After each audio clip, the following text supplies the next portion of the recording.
Welcome back to Talk With Tay podcast, man. Got my brother here with me, dog. My dog PJ, man.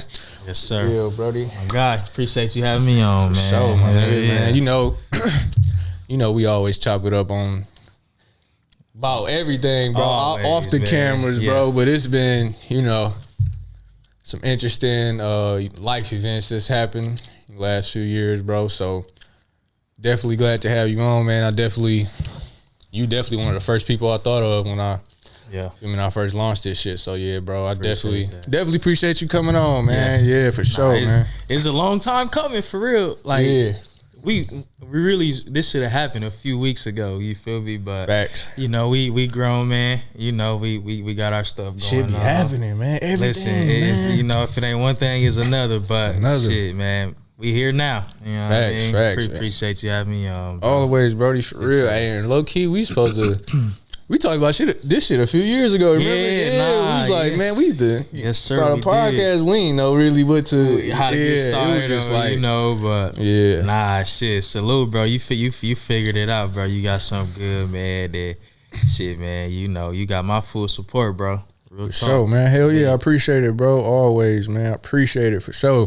This shit been hard, man. It's like, I don't know, it's just learning it. You feel me? I thought I could just pop that bitch up, press record, all that, man. It's so much to go into this shit, though. I'm like, man. I see it set up, man. I know there's a lot of stuff that go to it, man. Yeah, for sure, man. But yeah, bro, want to kick it off, man, by, letting you introduce yourself, to the platform so people, can know who you are and where you come from. So, yeah, give us a little rundown of, who you are for real. Okay. Yeah. So, as he said, PJ, that's really what I go by, P or PJ, but my actual name is Pernell Roberts Jr. Born and raised, Watts, California. I don't know if anybody out there knows anything about Watts, but, one of the roughest areas, in the inner city of LA, to grow up in. But, I was one of the fortunate ones to, get out of there per se, what I mean? But, grew up with the youngest of really 5, 3 on my mom's side. And then, I have an older sister on my pop's side. Okay. Sports. That was what it was about growing up. And I didn't think what I'm doing now would probably be, what I mean, what I was thinking about doing when I was a kid. Yeah. But we here now. But man, I come from Watts, man, long way. And it's almost about to be 10 years since I done been out here, man. I remember my first year being out here. I was like, man, I ain't coming back out. Yeah. I was on the same shit. I'm like, I'm about to do these little 2 years. And I'm gone. Man, I'm honestly, I'm grateful to come from where I come from. You know what I mean? Because it really prepared me for a lot of stuff that I've had to, go through or stuff I've seen, as a child, as a teenager, young male now. Right. But Watts, California, man, that's what made me. Yes, sir. Sure, man. Definitely appreciate you, man. Tell us a little bit about, bro, because me looking, the outside looking in, growing up, like the whole California, the LA, Watts, Compton, that shit was so like just, it was foreign, bro. Yeah. Like if you seen, like when we seen that shit on TV, we was like, man, we want to go there. So like, bro, tell us like, what was that like for you, like to witness that culture, like out there? Cause y'all really, truly, I think y'all kind of like the main reason for what I want to say black culture is today, as far as really anything, sports, fashion, like all type of shit, like so much stuff that trended from LA. So what was that like growing up as a kid? Like just, what was it like for you, like home life? Really, I'm gonna be honest. I didn't get exposed to a lot of those type things until I got to high school. Okay. Because elementary and middle school, I went to school in Watts. And that was what it was. You feel me? I didn't really, like, baseball gave me the chance to get out to these different cities and see different stuff, but that was like, you know, I'm there to play baseball, not to experience these different types of, you know, cultures or these different corners of LA. Right. Per se. Like I said, I didn't really get exposed to that until I got to high school. But when I got to high school, I went to Westchester High School, right next to the Pacific Ocean, you know, the LAX airport, right in that area. Yeah. And like that right there, it was eye opening because I'm like, I was so confined to Watts, you know, and then to get there and to see all these different walks of life, you know what I mean? People come from different areas, and you know, it was almost a culture shock in a sense, but I mean that's only really when you move out of the state and all that. But right. But again, the stuff I was, you know, experiencing in high school, I didn't have that chance to experience, you know, in Watts. And so the impact though is crazy when you look at it today. Like everything kind of leads back to LA. Everything, bro. Everything. Yes, sir. But I'm proud to say I'm from. And so you ask me where I'm from, I'm gonna say Watts, California every time. I'm from Watts. You know what I mean? But at LA, you know, I don't mind claiming LA either, because I mean it is LA. But you know, you ask a dude from Compton if he's from Compton, or where? No, I'm sorry. If you ask him where he's from, he's gonna say Compton. Yeah, you know what I mean. So, or Inglewood, Long Beach, et cetera, et cetera. So, but yeah, man, it's crazy, man. That's a good question right there for sure. It's a lot of staples out there in LA too. Because like before, I remember when I first met you. This was what 2018. Like we first met. 18. You said Watts. I'm like. Because I heard of Compton, heard of Inglewood. I'm like, so it's so many different, you feel me? Yeah. So many different like stomping grounds out there, but it's like all LA based. You know what I'm saying? So that's what the part that was confusing me a little bit. But that goes back to show, like, bro, it's so much that comes from there. Like, you feel me? That y'all influenced on the whole other side of the, you know, the United States. So bro. It was crazy to even see somebody from that area, because when I first met you, I'm like, damn, this nigga from LA. I'm like, what the fuck? I ain't never seen that nigga from like literally LA in person. So that shit fucked me. I'm like, oh, this nigga really from like out there. That shit was like cool as hell for me to see. Yeah, I know it's a lot of people who probably think that, but I was like, nigga, that nigga from LA.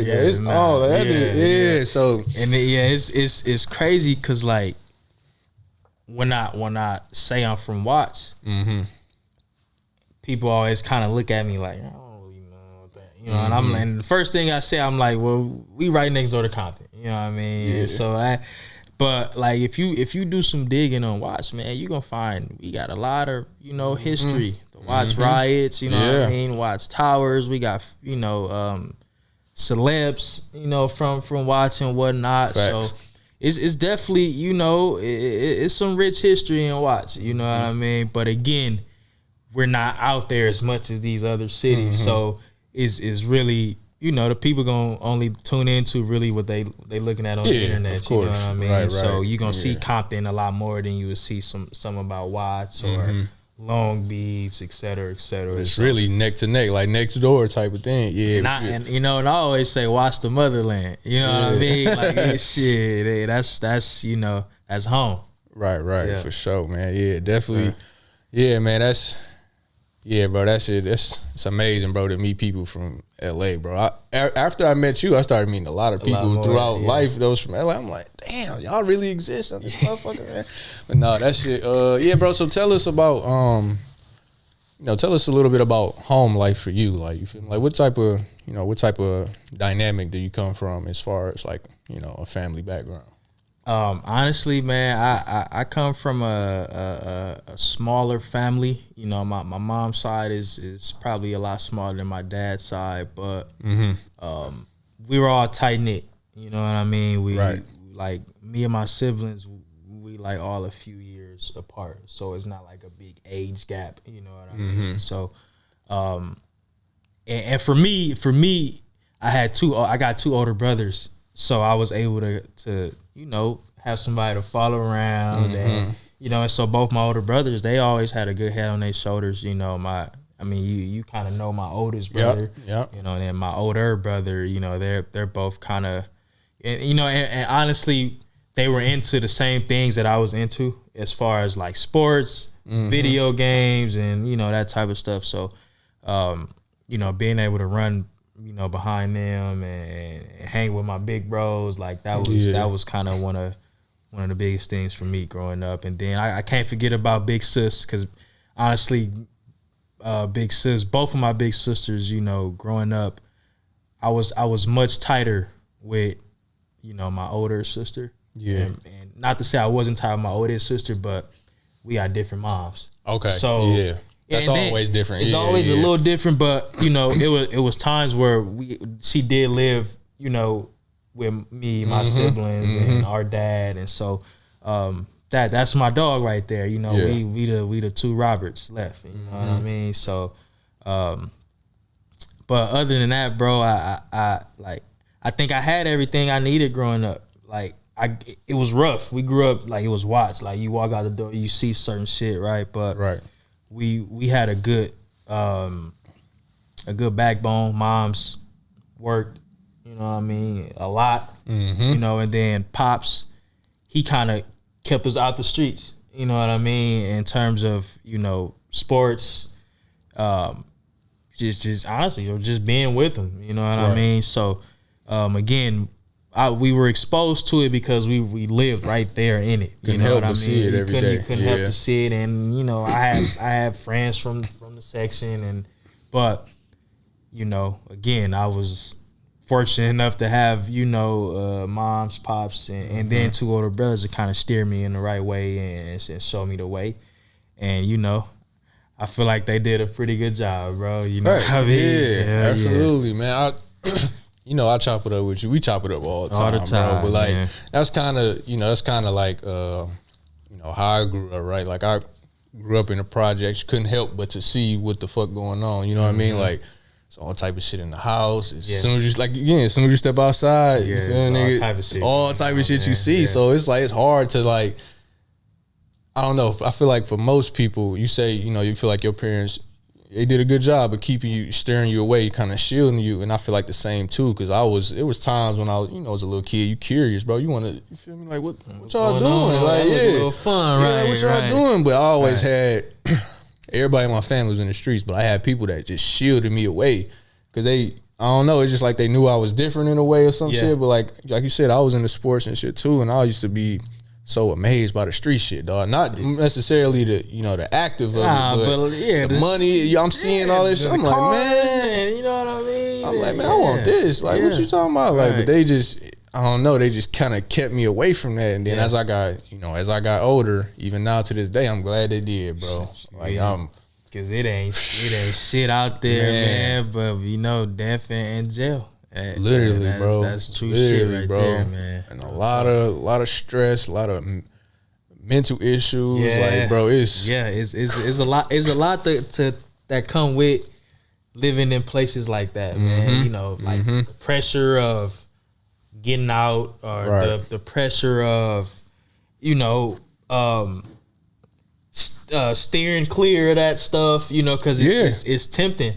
It's tempting, you know what I mean? And so everybody want a piece of it. Everybody want a piece. But like you said, you know, we get older, man. We see it. That shit ain't worth it, man. Yeah, it's really not. Yeah, it really shit ain't. Is not worth it. I probably got, you know, a few, you know, dudes that was around my age, growing up in that section. Probably only a few of them that's you know, alive and well. You know what I mean? And so. It's just crazy to look back at that shit, man. You know, grateful. That's the word, bro. Yeah, grateful. Facts, grateful. Like, it's a lot of niggas I was around daily, but like soon as we started to get a little older, high school, man, they start getting sent up that way, prison. And I'm like, man, like, and I'm looking back on that now, seeing when they first, you feel me, like got locked up and shit, and seeing like it's been probably 15 years, like y'all done did 10. 9, 12, whatever, but that's a long time. Life gone, bro. And I'm just like, a part of me feel bad, but it's like, man, I gotta thank God for keeping me away from that shit, dog. Because I couldn't imagine getting to know shit that young, bro. Like 15, 16, and then like having it's grown ass man in jail. Like, man, like, what? Come on, bro. That's a different, man. Come on, bro. That's a different world, yeah, bro. I'm Cool. Cool on that, bro. That, man. Yeah, I'm cool on that, man. Sure. So you tell us about how you found baseball. I know you said your pops, he kind of put the discipline into the family, kind of steering you away from certain things, and you say a lot of that was sports, but I know you from baseball. So like, how did baseball get introduced into the, dynamic with you and your brothers? Pops, really, that was his sport. He grew up, from my understanding and pictures I've seen, he played every sport, but I seen newspaper articles of him about baseball. So baseball was the thing, and I guess the talent kind of fell in my lap outside of, out of all the brothers. So I played all three. Well, I didn't really play football, but basketball and baseball. But then just year by year, it was just a little bit more baseball, a little less basketball. And so by the time I was, 8, 9, 10, I was playing baseball. You feel me? Right. And then I had a gift, and then having my pops, he pushed me so hard. My pops at a point believed in me more than I believed in myself, but he taught me like the hard work, the discipline, just pretty much all facets of it. You know what I mean? Right. And, once I realized what I had, I was like, okay, boom, this what I want to do. And so from that point, I took baseball very serious, bro. Yeah. And that's how I ended up at Westchester. Okay. Because and no disrespect to any of the high schools in Watts, but they just weren't that good, and it would have been hard to kind of get any looks. You know what I mean? And so I went to Westchester, and then I had some real good years there, bro. Like really good years. I'm talking about years where I was like batting damn near 5 type shit, Tearing that bitch up. It's on record. You can Google that. You can go look that shit up. But I was killing it. But once I started seeing the different places it could take me, because I was getting different types of invitations and workouts, and then the academy in Compton, the Urban Youth Academy. Okay, yeah. For a second, I was going there for a while, and that was a little bit more exposure as well. I mean, that's run by MLB. MLB, right? Yeah. And so, like I said, like it wasn't no looking back after that, bro. And I ended up going, the JUCO route. Yep. I was at my JUCO, Long Beach City. Shout out Long Beach City. I was there for 3 years. I played the first year. I did not play the second, and I played my third year. And we had some damn good teams there too. All 3 years I was there, we won the conference championship. So that's something I can say, I was really a part of. Yeah. And then I ended up out here at Harris Stowe. That's how I got to St. Louis. You know what I mean? So essentially, baseball kind of got me to St. Louis, and back to when we first started this show, man. You said something about coming from LA and people not really seeing folks from LA. Yeah. I didn't have a clue what the fuck St. Louis was, bro. Shit, I didn't either. I wasn't that far. So yeah, listen, bro. I'm like, St. Louis, like what's that? Like Nelly. But I was like, okay, man, I had a few other offers, but this was the one that was, I feel like benefited me the most, right at the time, and it made the most sense, and like I'm super glad that I made the decision to come this way. Yeah. And I'm even more glad that I didn't decide to leave after my first year. Yeah. Because it wasn't even that I was homesick. I had times where I was like, man, I'm ready to go back home, but it was more so just like the change of pace. It was just slow. The culture shock, back to the culture shock, and I'm like, bro, like this is nothing like back home. Yeah. But knowing me, knowing who my pops was, I knew how to maneuver. I know how to maneuver. What I mean? I know how to conduct myself, and so, eventually it just kind of one thing led to another, and man, which now I'm kind of rooted here, bro. Yeah. So that's, you know, for the baseball question, man, that was kind of my thing, you know. Well, I mean, it is my thing, but we talking about my playing days. Baseball was it, bro. You know what I mean? So that's how I ended up out here. For those out there that's wondering, man, I got the same story, bro. I was, you know, I went to a couple more schools, you know, than the typical person. Though, you know, I went the JUCO route too, but I was in JUCO for 3 years. Most people don't even know that. I be trying to explain that. They like, 3 years, like what you was doing? It's very possible, man. It's like, so much things can happen, bro. You gotta balance that shit, man. So many things can happen. I was starting my freshman year, just came straight in starting. Got injured my second year, came back. My coach, you know, he loaded up on dudes. Now I'm barely even playing, so I'm in my third year. I'm one of the oldest people there. You feel me? And I'm just like, I'm rethinking everything when it came to baseball. I'm like, bro, this shit down there might not even work out. You feel me? Went to another school in Louisiana. Didn't work out there for other reasons. My grandma had died when I was like my fall semester. Went back home. You know how you know how that shit go. Yeah, man, just so many things. And then that following year, I talked to CJ. Shout out to CJ, man. Shout out. Hit me up on Twitter, and I'm like, the fuck is Harris Stoke? You know what I mean? I'm like, St. Louis, Missouri. I'm like, what? Like, when I heard St. Louis like you, I'm like, wait a minute, that's where Nelly and Murphy Lee. I'm like, okay, hold on, wait, let me look. Let me look into St. Louis. Hold on, I might want to fuck with this shit. You feel me? Then we kept talking. I'm like, damn, all right, this might be, you feel me? This might be a move. You know what I'm saying? And shit, I'm still around this motherfucker to this day, bro. It's like, my second. It really is my second home for real. For real. Yeah, it is. Glad. I mean, I ain't gonna lie. My experience wasn't the best, like initially, but I'm glad I did come here, bro, because it taught me just a lot about. I don't know. It was. I think I needed to come here. You feel me? Like, from all the shit that I was going. I don't know what it was, but I'm like, man, I feel like this was pivotal because, like you said, I had a couple offers. I had like 6 offers. Yeah. Most of them was walk-ons, couple scholarship. Like I had a small scholarship here, barely. You feel me? I'm gonna just keep it a buck.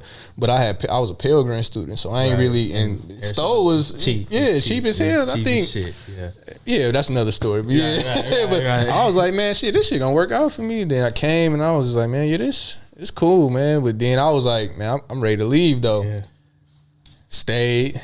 Pandemic happened. I'm like, damn. Like, time really flying, you feel me? So man, that shit was like, I don't know, man. It was, like you said, a culture shock. And I'm not from like you from LA, so that's a big culture shock. Like coming from Detroit in here, it's kind of the same, but it's a little different. You know what I mean? So it was like, it was just figuring it out, bro. Just walking that journey. Walking that journey and just trying to figure this shit out, man. So I want to talk about something, for most people to understand about you, right? You were a player here, and you end up becoming, at the time, one of the youngest head coaches in college baseball, bro, especially at the HBCU level. So, like, talk about that transition from,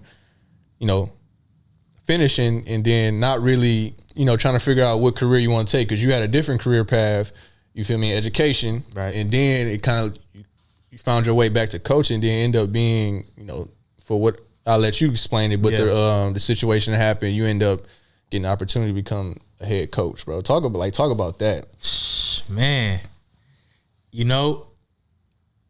And again, shout out CJ. You know what I mean? Shout out CJ. Yeah. So, I got the hair store in 2016. Mm-hmm. So ultimately 2017 was a season, my first season, and went good, bro. 30 wins, and we had a chance to do something special. We fell short.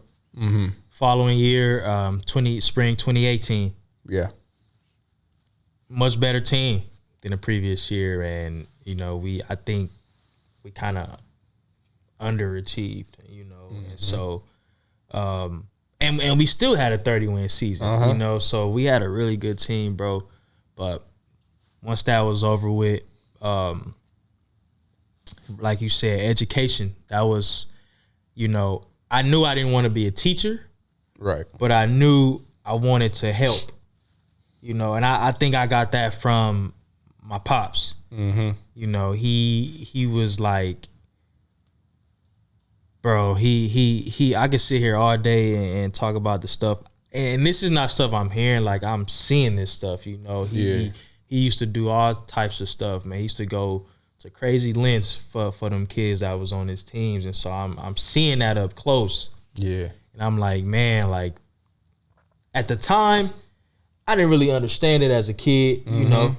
I'm like, man, Pops, I'm ready to go. You know, but whole time, you know, you might not know, but this kid probably living with a grandma or a grandparent or don't really got, you know, or and so, somebody random or something, you know, and so like Pops is like getting them food after games and so I think that's where I kind of got that from, bro. Like, so I just knew I wanted to help. And so eventually I ended up graduating a couple semesters after I was done playing with an educational studies degree. And immediately, maybe a few months after I graduated, probably less than that, I ended up getting a job with the Herbert Hoover Boys and Girls Club. Yep, I remember. Yep. And so I was there, you know, doing my thing there.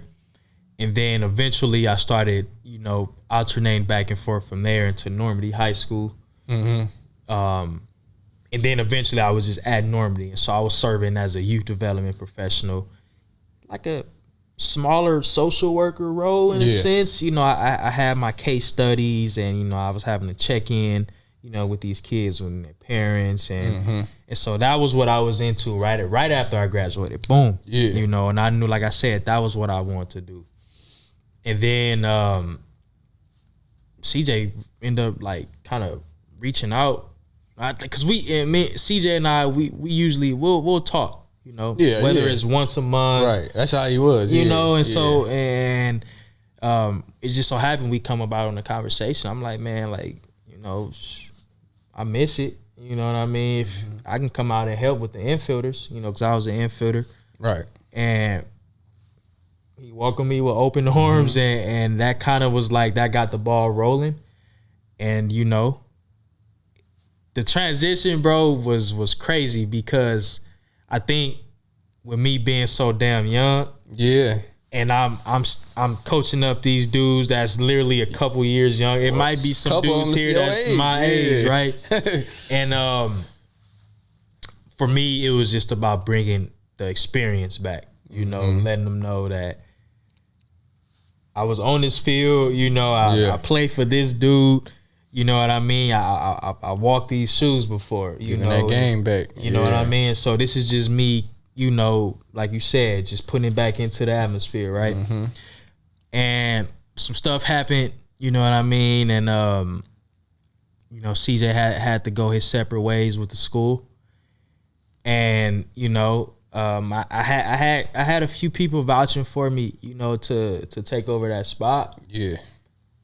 And I'll be honest, bro, I didn't really want that. Like that night when everything happened, and then just every night after that, bro, my head was spinning, because I'm hearing all like, you should be the next coach, this should be you. And I was there. Yeah, I was still right. Yeah, and so I'm like, God, like, bro, this is a lot. Yeah. I'm at that time, I was 24. Yeah, I hadn't turned 25 yet. And so I'm like, bro, like, what am I gonna do out here? Like, you know what I mean? And so, dog, I was like, nah, bro. And so, but you know, my pops passed. You know what I mean? And for y'all the pops is my dog, like that, like, I'm Junior. I'm Purnell Junior. You know what I mean? So when I lost pops, that shit was like, it was rough, bro, because I didn't know what was gonna happen after that. Because that was my guy. Like, when I needed to talk about real life shit, that was my go-to right there. You feel me? And then, like I said, Pops believed in me much more than I believed in myself at one point. And so, and I think I moved a bit too fast, but Pops actually passed, you know, like essentially right around that time. A few months before that. So, I think with him passing and with him coaching 25 years, and then me getting that call from CJ or getting that open invitation, I think that I'm like, this is probably my calling.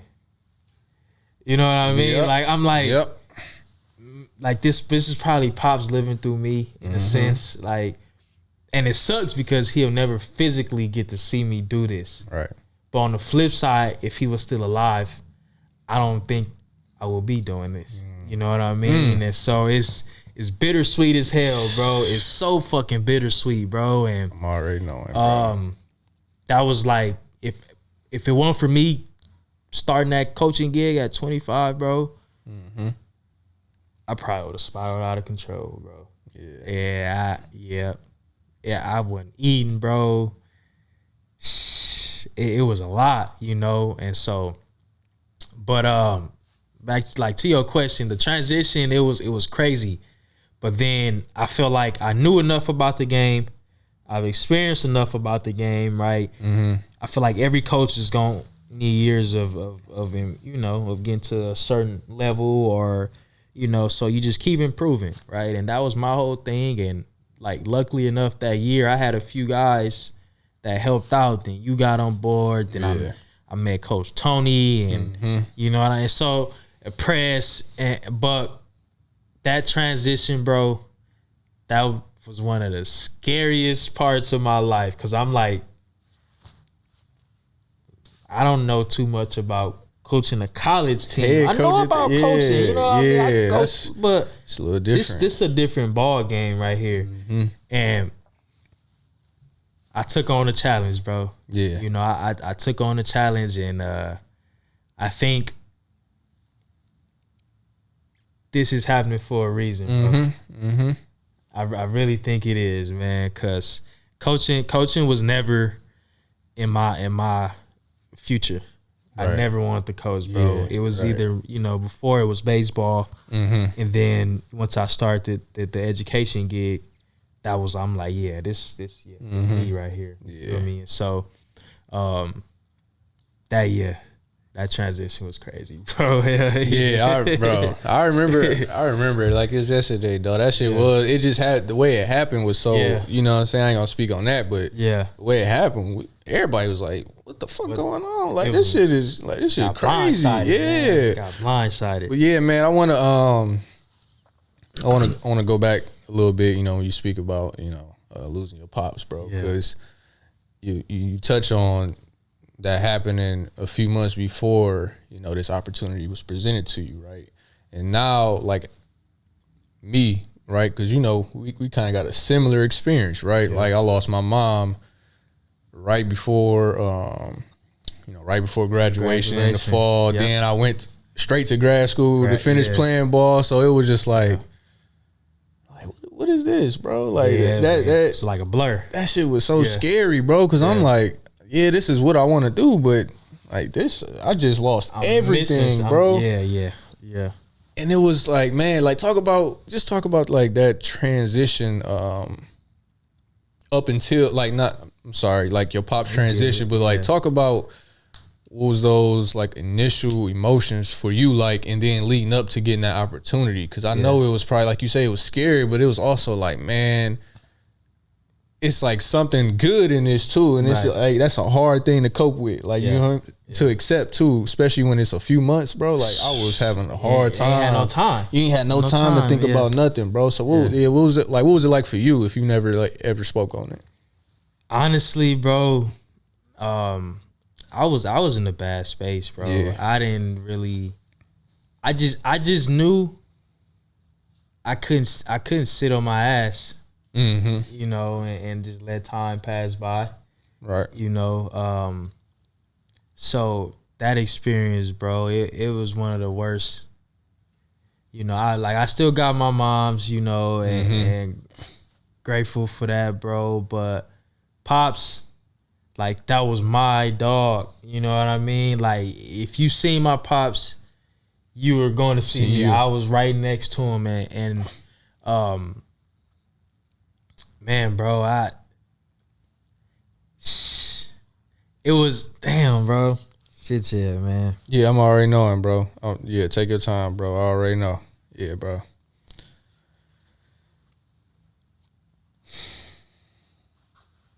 Yeah, man. Yeah, he was. It was tough because, like you said, you ain't had no time, bro. Like no time at all. It happened, yeah. you know. And then another thing, I know you know about this, bro. These motherfucking bills don't stop for nobody, bro. Nothing. So that was another thing. It was like, I gotta do something, bro, because eventually I'm gonna fuck around and owe rent. You know what I mean? And so the situation gonna get worse. It's gonna get worse, bro. But yeah. So that whole experience, bro, it was a blur. Mm-hmm. It was a blur, but I feel like the support I had through it, just like everybody kind of like, I guess reassurance, like letting me know that I'm good enough for the job, like I'm the guy for the job, you know. But again, I still have my doubts, you know. And then again, it's like, bro, my motherfucking pops is passed away, bro. It just happened too. You know what I mean? And so I gotta make this decision. You know what I mean? Like, I'm still grieving like a motherfucker, bro. Like, it's a lot of shit that's going into this, a lot of emotion, bro. So, it was rough, bro. That whole transition, and I just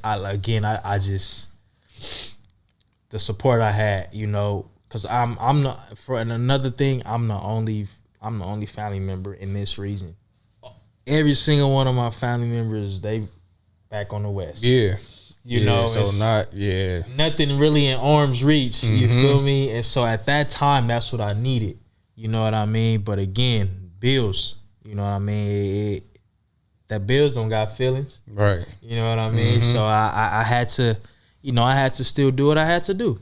You know, and I got grieved. You know, when nighttime came around, I had my moments, bro, and I still have my moments. You know? I still have my moments, and I don't want to get too far off the question, bro. No, you good, bro. You know, it's let that shit out, man. It was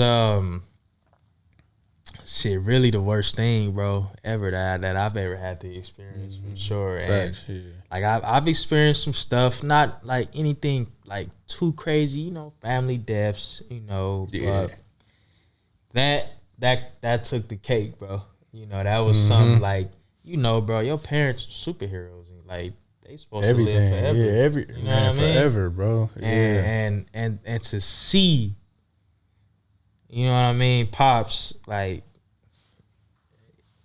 I was like, damn, bro, like this shit real. You know what I mean? And like the hardest part about that, bro, for me, there's a few parts, bro, but the first is when I got the call. Yeah. When I got the call, and I remember it vividly. Obviously, I'm pretty sure everybody remembers shit like that vividly, but like, I was just getting back to the crib from McDonald's. And mom's hit me, you know, and when she called me, and with me being out there, she always FaceTime me. So when she called me, I'm like what's going on, you know? But I don't answer, you know, I'm getting out the car, making sure I got everything. Boom. She called right away again. So I sat back down. Boom. She break the news. And like from that point on, I was like, damn. Like, and I sat in the parking lot and cried for about 5-10 minutes. And I finally, you know, worked my way upstairs to the crib. And I think the first person I called was my oldest brother. Yeah. My oldest brother. You know, I didn't really want to call my sister because she was right there when it happened. She was literally right in his face. And so I knew she was probably going through a whole different type of emotion. You feel me? So the first person I called was my big bro, my oldest bro. Yeah. But like the worst thing, bro, was having to fucking get an Uber to the airport, fly back within a couple hours, like by myself, 3.5, 4 hours back halfway across the country. That was like one of the worst things ever, bro. Like, I felt like, bro. Ooh, yeah. I can't even really explain. Can't that explain feeling, it, bro. man. You Like can't explain it, bro. It was like gut wrenching. It was like, shit. man. And so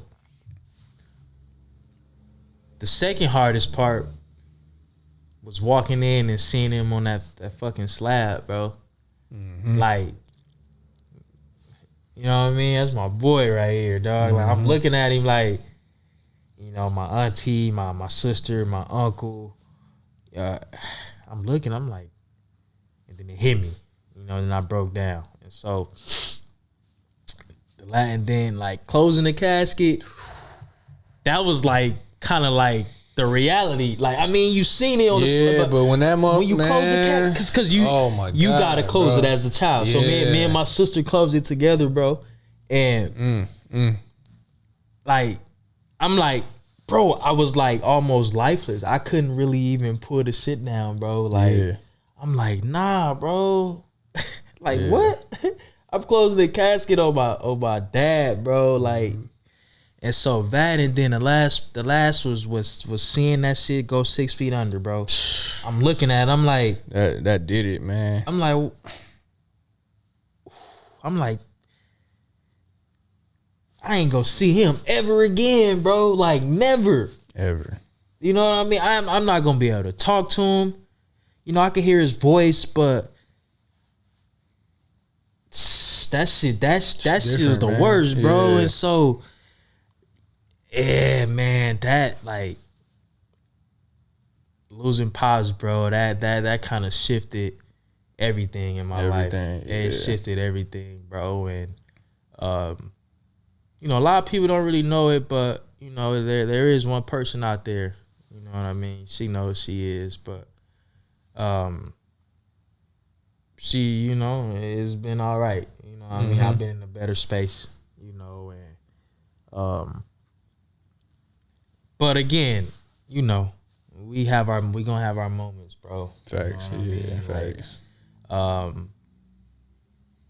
Like, one of the key, like, when the Lakers won that championship, and it was in the bubble, you know what I mean, the bubble, it was hard for me to celebrate, because I'm like, my pops was like a super Laker fan. You couldn't tell him nothing about. I couldn't tell him nothing about the Lakers, so I knew nobody else could tell him, you know. And Pops was like, and he got videos on YouTube where he had little cameos of him at the 2000 finals, you know, when we played the Sixers. Yeah. And you know, and like some of the players knew him, Shaq knew him, you know, that was his thing. So it was hard for me to really celebrate, right, especially with it being so early. Yeah, you know what I mean. And so then the Dodgers won. You know, it was the little COVID, right? Yeah. And it was kind of the same thing, you know. Right. And so this last time, you know, the Dodgers just won the World Series, I was like, man, shit, we got us one, Pop. You know what I mean? I was a little, you know, it felt good. You know what I mean? And I guess in a sense of like, with me being in a better mental space, you know what I mean? Seeing things clearer and having a good backbone, and you know, it was better, bro. But that shit is rough, man. Like, I don't wish that on nobody. Nobody, like, man. Nobody. That shit rough as hell, bro. Man, you talked about, you made me kind of relive a couple like similar experiences with the whole catching that Uber to the airport and shit. Man, when that shit happened to me, dog, I'm like, bro, am I really doing this right now? Like, it was a point where I was so confused, like internally, I'm like, what am I even doing in an Uber? You know what I mean? It was like, it's that much of a blur, bro, like mentally. And I'm like, I'm going there, you know, I'm boarding this plane, you know, and sometimes you forget what's going on for real, like in reality, right? Yeah. And then boom, that shit just kind of come out of nowhere. I'm like, dog, I'm going home for this, bro. Yeah, like, yeah. I was so, bro, I had, you feel me? It was winter time, so I got a coat on, man. I get my hood on. I tie that bitch up so tight, bro. I'm on this plane, bro, and by the window seat just going crazy, bro. Booing like a little baby, bro. I'm like, this shit can't be real, dog. Like, that shit can't be. And it was only an hour flight too, man. And I'm just like, how do you even? This shit ain't even making no sense. It ain't making no sense. Like, what am I even doing? Like you said, you ain't had nobody either. I didn't. All my family like in different places, but most of them in Michigan. You feel me? Like majority of my family Michigan. Yeah. So I'm like, I gotta stay out here an extra week and then go back to this. So now I gotta process this shit by myself. You know what I'm saying? So now I'm like, man, no way, bro. Yeah. Like, no way, man. Then that, you know, for me, you know, I always told you this too, even on some episodes that suicidal, dog. I was like, bro, I can't do it. Like, I real life can't do it, bro. Like, I'm about, like, it's something about to happen, bro. Like, you know what I'm saying? Then everybody trying to call me, like, ain't nothing to talk about, man. People blew on my phone. I'm like, bro, y'all know, like, I get it. Because, I mean, if somebody close to me, something like this happened, I'll probably be trying to call too. But people blowing my shit up like fucking maniac. And I'm like, I don't want to talk, bro. Yeah, like, leave me be. Yeah, just leave me alone. I'm just, bro, that's just a different experience, bro. Especially too when after the fact, like you say, you know, life goes on. You still gotta go to work, still gotta do shit. And I'm like, man, I don't want to do none of this shit, bro. I need about 5 years. I need about 5 year break. Yeah, man. I need a break from all this shit, man. I'm man, good, I couldn't, bro. Yeah. I feel you. That shit was, man. It's even like you say today, bro. It's still, man. It's still hard, bro. Just trying to live, like for real, live normal, and people don't understand that if you ain't never been through it, like, and it's so hard to explain it too. It got to a point where I was trying to explain it, but now, like after so many times, I'm like, I ain't saying shit. I ain't saying shit about it no more, bro. It just is what it is. Yeah, man. People look at you so differently because they just don't understand what that does to your soul, bro. Yeah. Like that's a part of you. Like, you feel me? Like that shit. Come on. It's like you split your body and have that part gone too. Yeah. You know what I'm saying? Yeah. Like, and I was just, man, bro. I went through that was a dark time for me, bro. Like that's. And I remember when I first seen you going through that shit too, and I didn't understand what that was, but I saw it. Like, you feel me? Because I was around when I seen that shit. I'm like, man, I couldn't, because I remember shit at that time. Lil Miles and Terrell T, they both lost their pops at this. All y'all lost, bro. I was looking at that shit like, what? Like a fucking domino fucking effect. Like, what the? Like, crazy. What is this shit? And then.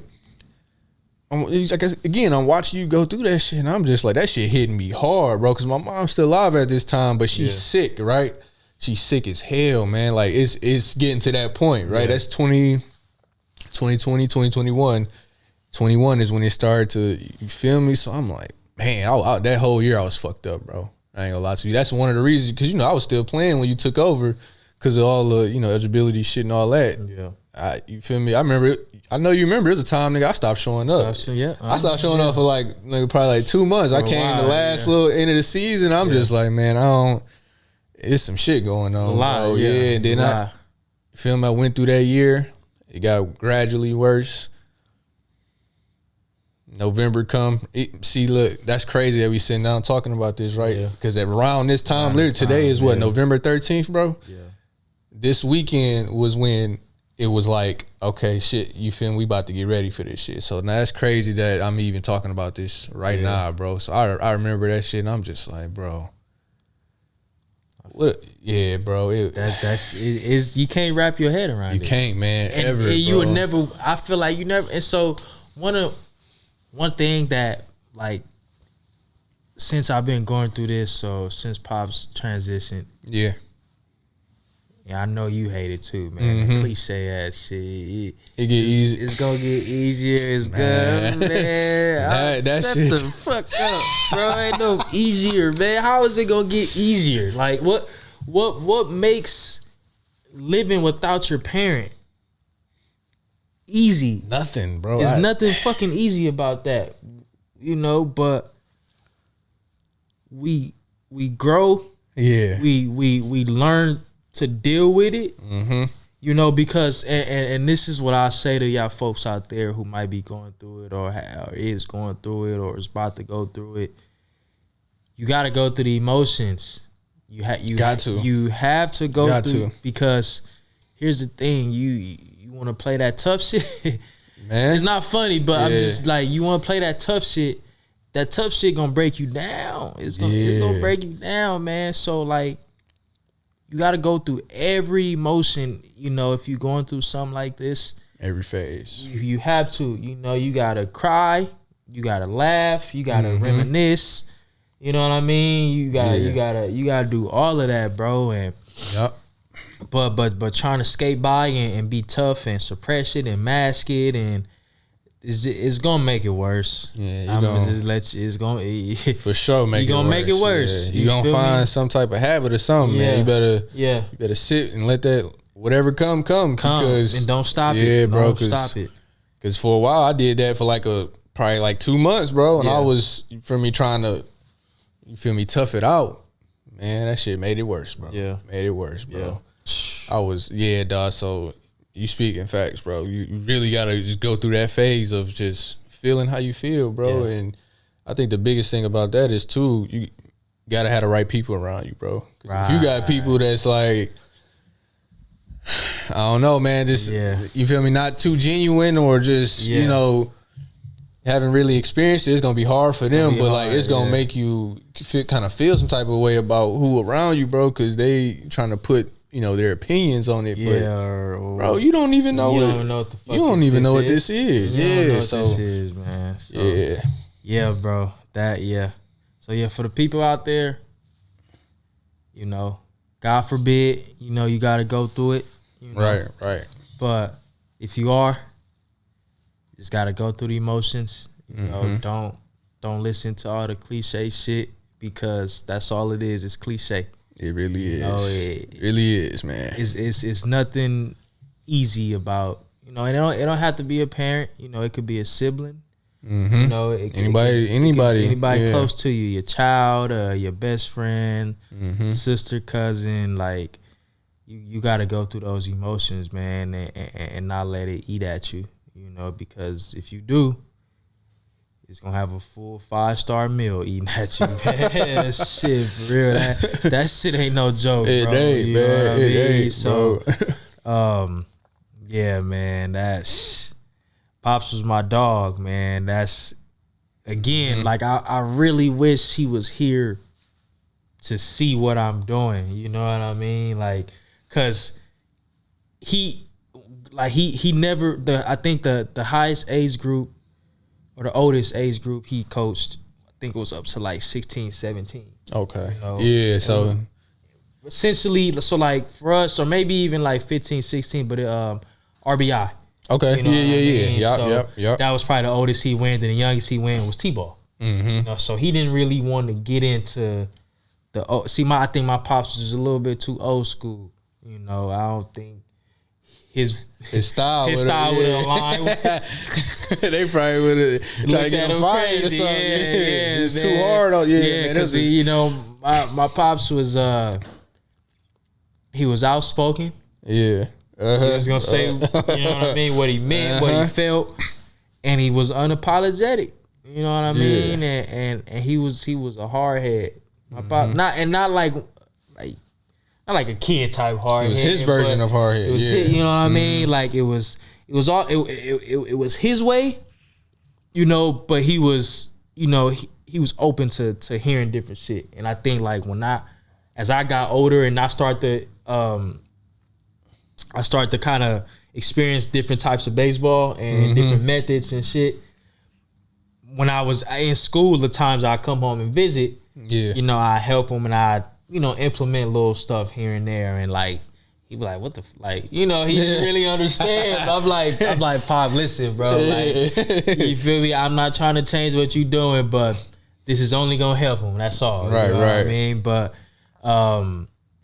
yeah, man. So that losing a parent, bro, that's like second to none, bro. Like that, cause.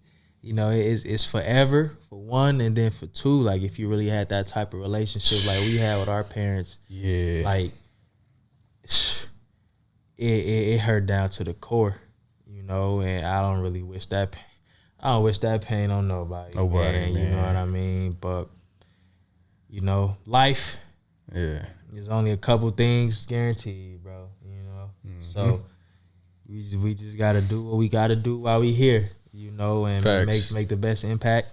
Yeah. On whoever, you know, and just enjoy this shit, bro. Cause you know we on borrowed time. You know, Facts. We on borrowed time, man. That shit suck, but you know, a lot of people don't like talking about that. Yeah, they don't. You know, yeah, man, but it's real, man. It's real. It has to happen, bro. Like it really. You know, it got to. It's random too, man. Yeah. You really never know, dog. Like, and losing a parent, that shit make you look at everything, every angle of just everything, bro. Yeah. And then, too, we talked about this before, bro. But when we experience something like this, right? You realize that the different type of love or relationship that certain majority people have with loved ones, bro. Like, I feel like some people don't even be. You know, and this might sound harsh, bro, but observation, right? Some people don't love certain people when they die. Like, you know what I'm saying? Like parents or whoever, and then you can always tell though, because like they don't be too, you know what I mean? They be nonchalant about it. And that can be for many reasons, though, right? That relationship probably was bullshit or whatever, but when you see that, you like, hold on, that ain't right. Like you can't be this calm about it. Like, and again, it's everybody's preference or perspective, but like that shit made me just like even like not even want to really talk about it for real, because some people might feel some type of way because you had a certain relationship with like a parent like that, or just somebody that was close. Envy you a little bit. So that's scary, bro, because it really can be like that, dog. And you would never really know. You will never know. You'll never really know, man, and unless they just start acting funny out of nowhere. But you'll never really know when the motherfucker got secret, you know, animosity or some type of envy because of, you know. So yeah, you right, bro. You absolutely right, man.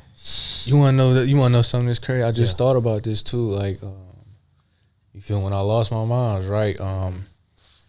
Some of the people that was in my life at the time, I ain't gonna say, I'll tell you off camera, but like some of the people that I kind of like, you know, had a little rough patch with, right? After that grief, like when I was grieving and shit, right? Looking back, bro, I remember certain conversations with those individuals, bro, and their relationship with their parents was rocky. Yeah. So that's what it kind of made, you know what I'm saying? And I'm like, ooh, okay, that's different. You know what I mean? Yeah. So now I can understand why you mean certain behavior probably was displayed. You know what I mean? And that's like, I don't want that for nobody, bro. I ain't gonna I don't want my kids to feel like that toward me, nothing, because that's scary, bro. Yeah, that's scary. You right. Yeah. Man. That shit crazy, bro. It's a different animal, bro. Yeah, bro. Different animal, man. So now, bro, you in your fourth year, right? Fourth year of coaching, man. Do you what's some positive takeaway now that you can, you know, talk about as far as, you know, this being your, like, you initially got the calling, right, and you ain't really understand it. Like, what's some things that you understand now about it, like, and some things that your pops instilled in you to kind of keep you on this path? Because, bro, like I said, being the youngest head coach just in college baseball, you was, bro, like literally, 25, bro. And people don't even realize how hard that transition is just from sports perspective, right? So, like, what was some of the things that you could say, right, that pops kind of still guiding you and instilled in you to make you, you know, kind of become a better coach year and year after? Accountability. Yeah. That's one big one. Mm-hmm. You know, and again, I'm not the perfect coach. Yeah. You know, I got a shitload to learn. I know that. You know what I mean? I know that. Facts. But one thing about it, like, he also taught me don't take nothing for granted. Nothing. Like, whatever type of opportunity you got. And the beginning years of this coaching thing, man, I'm not gonna say I took it for granted, but I still didn't really fully understand what was in front of me. You know what I mean? At the time. And like getting into the seat and then seeing what goes on essentially like behind the scenes, I guess you can say. Paperwork, travel, you know what I mean? Just all types of other shit that you gotta be hip to. The NAIA eligibility process, compliance, all that stuff. You so feel much, me? And man. So much. And again, bro, like that first 2 years, like it was a lot of shit getting through at me.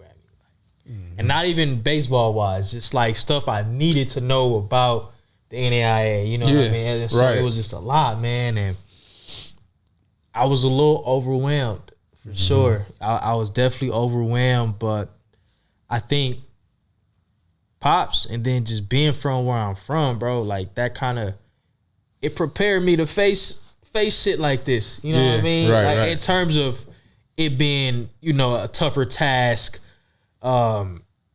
something that I might not be too familiar with or not really have much experience with. But I think those like accountability, you know what I mean? That was huge, bro. Like right. And I still today, I still try to hold myself accountable. It was a situation a couple weeks ago. I'm not gonna go into it, but I'm not gonna say I lost my cool.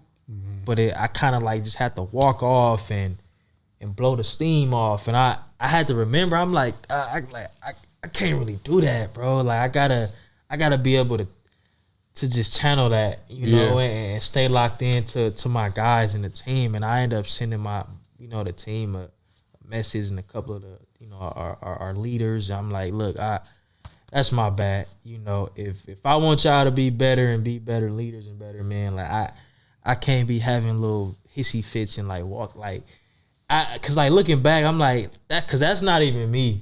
Like, I'm not that type of dude. But like one thing about me, I'm gonna speak my mind. And you know that, man. Listen, and I know you will too, bro. But like, I'm gonna say what I gotta say, bro, for sure. And I feel like everybody who knows me know that. For sure. I'm gonna let it be known, and sure.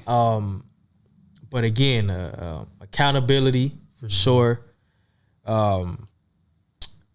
I think the toughness. You got to be tough to be a head coach. And what I mean by tough, not raw and big and bad. I mean like you got to have thick skin. Mentally tough. You gotta be. You gotta have thick skin. You gotta be mentally tough. You gotta be emotionally stable, right? And because here's the thing. The first couple years I had, we had some solid years. Like the year I took over, we ended up making the playoffs and we won a game, which hadn't been done, bro, in probably a decade or so. It was a long time. And then the following year, I think we won just under 20 games. So it was a solid year overall. And then these past 2 years they were kind of like, that rebuilding trending phase. down, rebuilding type deal. And now this fourth year, I feel like this is the coming out party. And it might sound selfish, but I feel like I finally had a chance to really recruit.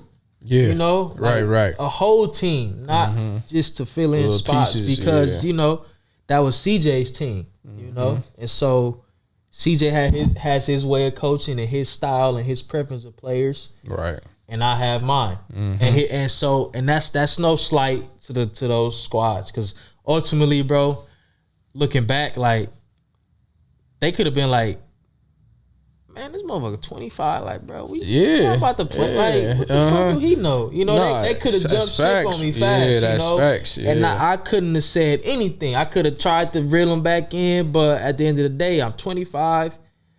I don't really got no coaching experience. You know what I mean? Yeah. Like, what the fuck? And they like, man, it's so many ways they could think about it. You feel me? And so, so I'm grateful. I'm grateful as hell for those teams, because those are the teams that kind of got me through those beginning stages. Yep. You feel me? And so now I'm at the stage where I start my, my phase, my actual phase, with the full recruiting class. And shout out to Coach Tony. That's shout my guy Tony, right man. There. Shout out Tony, man. Yeah, Tony, man. Big Tone, man. Big Tone. But he really, like, with this recruiting thing, he's like, bro, he picked up so much slack. You know, man, he made a huge impact with that. Bro. Man, he filled that piece, bro, so fluently. Like, it, man, yeah, shout out to Tony. I don't got nothing but good things to say about Tone, bro. And then he's another guy that's been around the game. And so I just feel like I needed somebody like that on the staff. You know, a older guy that has that experience. You know, Coach Tony, a semi-pro Hall of Famer. He been around the game longer than we've been alive. Literally. You feel me? Yeah, so literally. I feel like having him on the staff to kind of provide a different type of perspective, and then for me to learn. Yeah, you know what I mean? Yeah. And then having a guy like Press, you know, who's, you know, he loves what he does, you know, and he's good at what he does. You know what I mean? I think he's in the phase that I was in a few years ago. He's trying to figure his shit out. You know, and then you, bro, and the thing is, I know what you're going through. Yeah, you know what I mean. Right. So you know, with me being like the head coach, it's not like, man, like, fuck Tavon at, bro. Like, he not here again. Like, I know what's going on. I know what you going through mentally, emotionally. I know firsthand, bro. And so, you know, and we got it understood. You feel me? Sure. This is just me speaking for everybody out there. Like, we got our understanding, and you show up damn so when you can, bro. And that's all I can ask for, you know. But man, like, I think this the coming out party, bro. Like, just in terms of, you know, me kind of molding into the type of coach I want to be, the type of program I want to build. Yeah, you know, and again, you know, we're on the up and up. You know, we got some good things going. You know, and sometimes it might not look like it. Yeah, y'all be bullshitting that practice, man. But I really believe we got a good team this year, bro. We adding a couple guys, you know what I mean. I ain't gonna go too much into that. Yeah, man. Can't get away with sauce. Yeah, you know what I mean. Man, we keeping that on the tuck. Yeah. But like, overall, bro, like, I love this shit, bro. Like, I do. Like, it put me in a better space for sure. And then I just, like, baseball been our thing. Yes, you know what I mean? So it kind of like I'm settling in. I think it was what I'm trying to say, bro, into this role. And, you know, but obviously the wins got to show for it. You know, the past 2 years were rough. My first 2 years were okay. So now it's time to have some good years. You feel me? And so that's what we striving for, bro. But I'm grateful. You know what I mean? Like, being in this position, like, I've been exposed to so many different, you know, folks from different walks of life, man. I mean, you know, like, we got guys on the team that's from all over the fucking place. Yeah. Florida, Aruba, Philippines, Arizona, New York, Dominican Republic, Puerto Rico, Cali. Yeah. We you know, everywhere. One big melting pot. So, and, you know, I'm excited about this spring, bro. You know, and so it's been a blessing.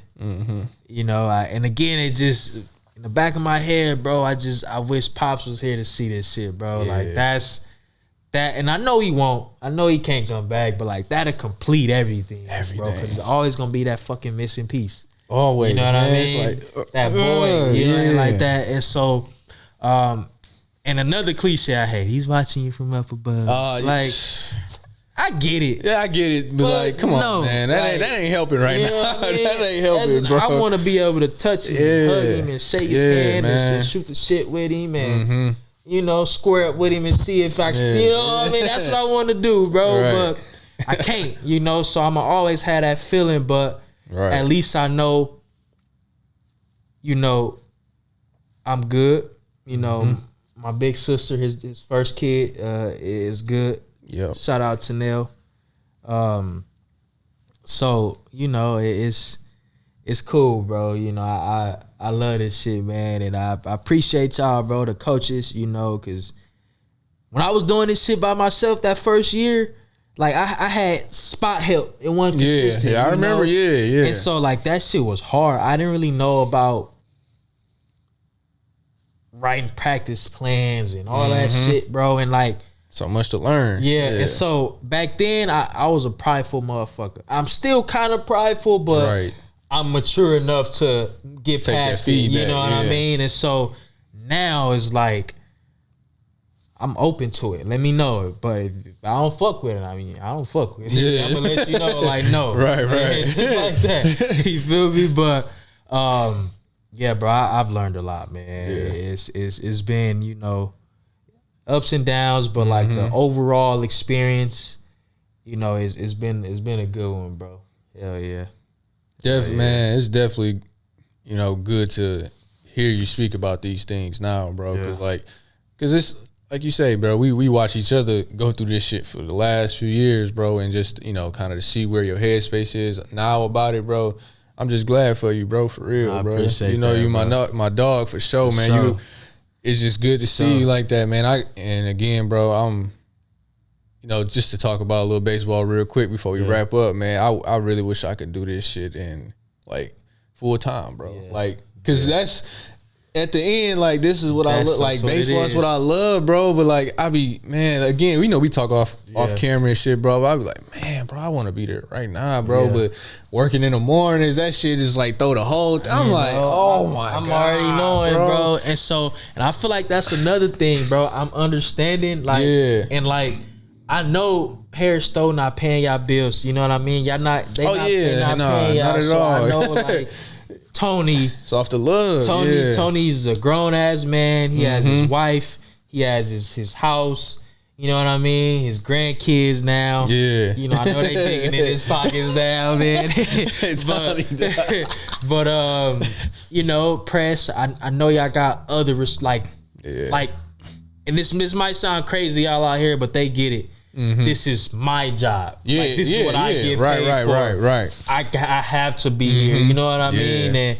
And so when y'all can't show up and it's all good, and so like I feel like I'm at a space now where, you know, we good. Oh yeah, you know for sure. Yeah, like it's understood.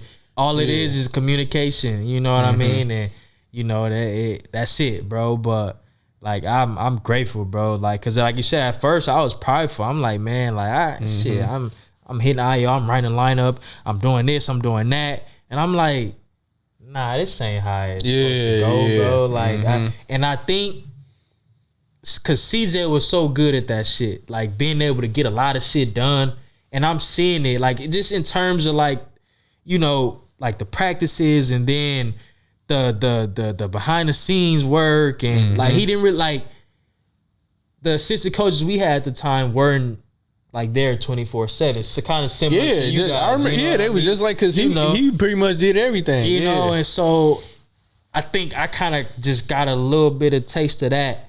Right. And I'm like, shit, if you know, if CJ can do it, you know, I can do it. I've seen it, you know, I kind of, but no. It take a while for somebody to do. He was coaching for a long time, bro. Yeah, like, so he kind of had it down, right? Right. But me, that shit was man. Work, man. I'm already knowing, bro, for sure. Yeah, man. I can't wait for the season, bro. Like, bro, I can't wait either, man. Yeah, I got some shit under wraps now. So you feel me? My time opening up, bro. That's why these last few months been like a crazy adjustment. I ain't gonna tell y'all that, bro. But I'm gonna holler at you, but no, I can't, man. Like baseball really is just that safe place, bro. It's always when it's bad, when it's good, like it's just always, you know.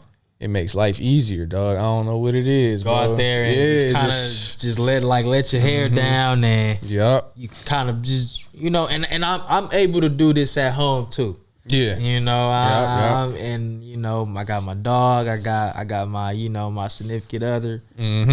You know, I'm good. You feel me? But like when I get to that field, it's like it's a different feeling, you know what I mean? Man, it's so different, dog. You know, that shit, man. Even if them dudes, you know, not having a good practice, man, and, you know, but like just being there, bro, and being around it and seeing it, and you know, because it's crazy when you think about it, bro. We've been around this shit since we were high. You know what I mean? And to be able to still be around, man. A lot of people can't say that. You know? A lot of people still want to do this shit, like at any capacity. It could be player, coach, whatever. Like, man, a lot of people can't no more. You feel me? So that's what be making me miss it. Like, you feel me? When I'm busy doing life shit, I'm like, man, bro, like, fuck this shit. Like, let's go to the field, bro. You feel me? But yeah, man, I'm definitely good to chop it up with you, my dog, man. We for sure gonna do this again. Season coming up, we gonna definitely have some more shit. We gotta get Tony on here too. Yeah, man. We gotta get OG Tone. Yeah, we definitely gotta get Tony on this. Low dog. Yeah, get Tone, man. Yeah, get that old head wisdom. Nah, for real, because I feel like I got an idea I'm gonna holler at you about, but we definitely got some shit to talk about when it comes to this. Like, this space right here it's a lot of shit going on, you know, with being black in baseball and the sport. So he a good dude to have on here for that too, because he real, you know, he's pro everybody. Don't get me wrong. He's like really pro black. You know what I mean? You know, and I fuck with it. A lot of wisdom, dog. Shout out to Tony, man.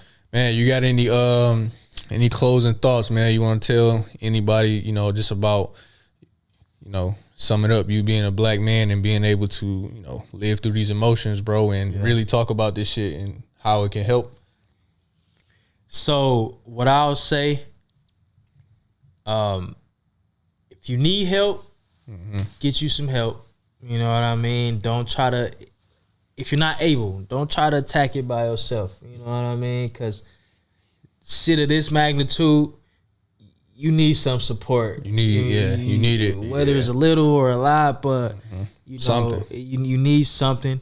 Go through those emotions, you know. But like me specifically, I'm just grateful to have had my pops in my life for essentially all of it. You know what I mean? And I mean all of it up until the point he transitioned. You know what I mean? Right. That's a pretty long time. That's a long, you know, definitely a long time. And you know, I wish it could have, you know, been a little bit longer, but you know, it was his time, right? But for y'all out there, man, that's going through this type of stuff, man, you know, you need to talk it out. I feel like talking it out is probably the best way to kind of get through it in a sense. Yeah. And if you're not ready to talk, don't let nobody. Don't force. Don't let nobody force you or make you feel bad.